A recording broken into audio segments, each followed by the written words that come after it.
Hi friends అందరికీ ఈరోజు మనం మేడారం జాతర యొక్క విశిష్టత గురించి అదేవిధంగా ఆ చరిత్ర గురించి ఈరోజు మనం తెలుసుకోబోతున్నాం ఫ్రెండ్స్. ఈ వీడియోలో ఎవరు కూడా స్కిప్ చేయకుండా లాస్ట్ వరకు చూడండి. సమ్మక్క సారక్కలు అందరికీ తెలుసుగా ఫ్రెండ్స్, వీళ్ళు గిరిజనులు. ఈ గిరిజన దేవతలుగా ఎలా అయ్యారనేది ఈ వీడియోలో మనం తెలుసుకుందాం ఫ్రెండ్స్. సో గిరిజనులు తమ సంస్కృతిని స్వాతంత్రాన్ని కాపాడుకోవడానికి 13వ శతాబ్దంలో ఒక తిరుగుబాటు అనేది చేస్తారు ఫ్రెండ్స్. ఆ తిరుగుబాటు ఎందుకు జరిగిందంటే ఇప్పుడు తెలుసుకుందాం.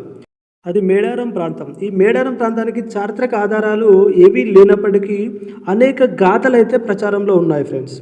కాకతీయులు సామంతుడిగా మేడారం ప్రాంతాన్ని కోయ తెగకు చెందిన పగిడిద్దరాజు పరిపాలించేవాడు. సో ఈ పగిడిద్దరాజు కోయ తెగకు చెందిన రాజు. సో ఇతను కాకతీయుల సామంతుడిగా మేడారాన్ని పరిపాలించేవాడు అన్నమాట.